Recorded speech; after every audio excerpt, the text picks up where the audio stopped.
History demands we cast our rulers in simple molds. The virtuous philosopher-king on one side, the depraved tyrant on the other.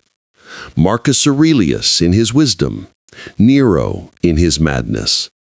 Clean lines, easy judgments, comfortable narratives for an uncomfortable world. But some men shatter the mold entirely. Cairo, 996. An 11-year-old boy ascends to the throne of the Fatimid Caliphate, the most powerful Shiite dynasty in the Islamic world. His name is Al-Mansur, but history will know him by another title, Al-Hakim bi-Amr Allah, the ruler by God's command. To his devotees, he will become a philosopher-king, an enlightened patron of learning, the living manifestation of the divine on earth. To his enemies, he will be remembered as the Mad Caliph, a capricious despot whose reign descended into persecution and terror. Both portraits are true. Both portraits are incomplete. This is the story of a man who cannot be reduced to hero or villain. A ruler who built universities and burned churches, who elevated scholars and executed officials on a whim, who disappeared into the desert night, leaving behind a mystery that endures a millennium later. The Fatimid Empire of the 10th century stood as a counterweight to Sunni orthodoxy.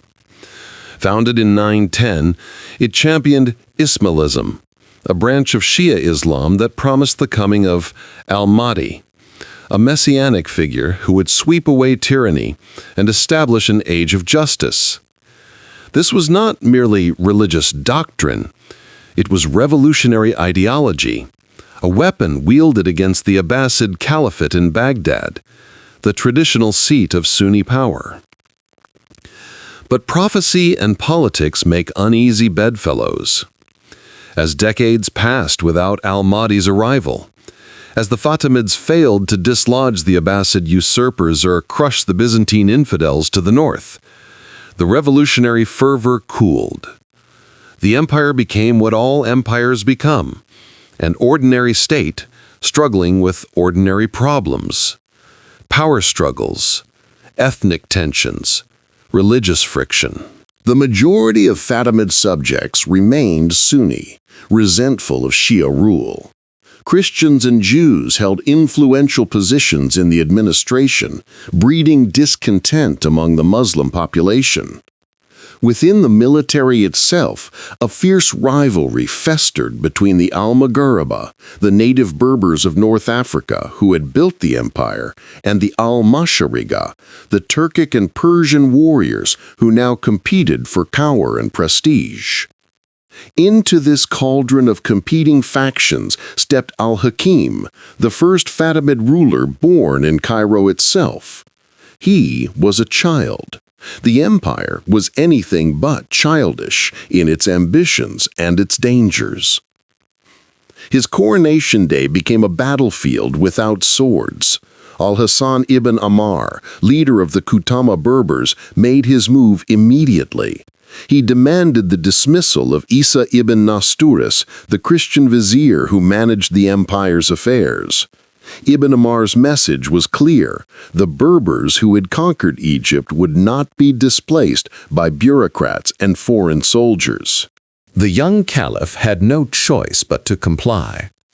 Ibn Amr moved swiftly, placing his kinsmen in key military and administrative posts, showering the Berber elite with money, slaves, land, and horses. He was restoring what his people believed was rightfully theirs, dominance over the state they had built. But every action breeds reaction. Barjuwan, Al-Hakim's tutor and a palace eunuch skilled in the dark arts of court intrigue, watched the Berber power grab with calculating eyes. He reached out to Manjutikin, the Turkic governor of Damascus, and together they plotted Ibn Amar's downfall. When Manjutakin marched on Egypt with 6,000 men, Ibn Amr sent a Berber army 3 times that size to meet him. The Berbers won the battle, but they lost the war. Court intrigue shifted like desert sand. Barjawan exploited divisions within the Berber leadership itself, turning Kutama chiefs against their own champion. In 997, riots erupted in Cairo. Ibn Amr fled into hiding. Barjawan emerged as the power behind the throne, the true ruler of the Fatimid Empire, while Al-Hakim remained a puppet caliph. For 3 years, Barjawan governed. For 3 years, he continued treating Al-Hakim as a child, disrespecting him in the palace halls, reminding him with every gesture that real power belonged to others. March of the year 1000. Al-Hakim, now 15, orchestrated his former teacher's assassination. The puppet had cut his strings. For the next 21 years, Al-Hakim would rule unchallenged, and his reign would be unlike anything the Islamic world had seen. He learned the lesson of Barjawan and Ibn Amr well. In 2 decades, he appointed 15 different viziers. None stayed in office long enough to accumulate dangerous power. He drew his administrators from Christians and from his own personal slaves, denying the traditional Fatimid elite the positions they craved. Divide, rotate, control. But Al-Hakim was not merely a political tactician. He was a believer, and his faith shaped policy with iron conviction. The Ismaili mission, the Dawah, had always been central to Fatimid expansion. Al-Hakim elevated it to unprecedented prominence. He created a new position, the Da'i al-Duat, responsible for training missionaries who would be dispatched across the Muslim world to spread Ismaili doctrine and recognize Al-Hakim as the rightful ruler of all Muslims. In 1005, he founded the Dar al-Hikmah, the House of Wisdom in Cairo. Ostensibly a training ground for missionaries, it quickly became one of the great universities of the Islamic world. Scholars came from distant lands to study medicine, astronomy, mathematics, philosophy, languages, and theology. Al-Hakim himself attended lectures, engaged in debates, became a patron of learning. He opened special public sessions for ordinary people. Women were invited to become missionaries, to spread the faith among other women and, critically, among children. The Dawah was not just theological, it was generational. For a brief moment, it seemed the strategy might work. In 1010, Shia populations in Iraq, the heart of Abbasid territory, rose in al-Hakim's favor. The Uqaylid governor of Mosul recognized his sovereignty. The chief of the Banu Asad tribe pledged allegiance. The Cold War between Cairo and Baghdad appeared to be shifting.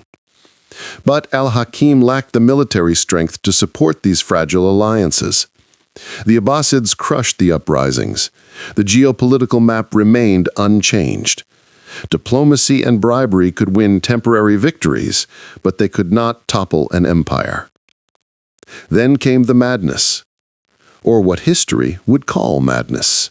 In 1004, Al-Hakim ordered the public cursing of figures revered by Sunni Muslims, the first 3 caliphs, and Aisha, the Prophet's wife, all accused of usurping Ali's rightful place as successor.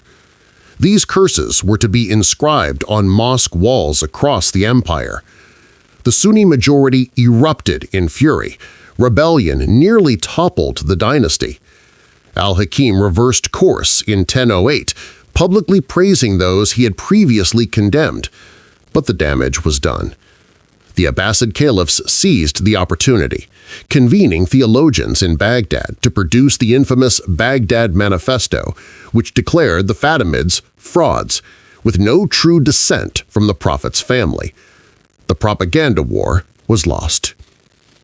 Yet it was Al-Hakim's treatment of Christians and Jews that would earn him his darkest epithet. Despite facing discrimination, Christians and Jews had prospered under Fatimid rule. They dominated medicine, banking, and administration. They grew wealthy. And their prosperity bred resentment among the Muslim majority, who watched non-believers accumulate power and riches. In 1004, Al-Hakim began marking his non-Muslim subjects. Jews and Christians were ordered to wear black garments with black belts. Jews wore bells, Christians wore crosses. They were prohibited from selling slaves to non-Muslims. In 1007, church revenues were confiscated. Then came 1009. The Church of the Holy Sepulchre in Jerusalem, one of Christianity's most sacred sites, was destroyed on Al-Hakim's orders.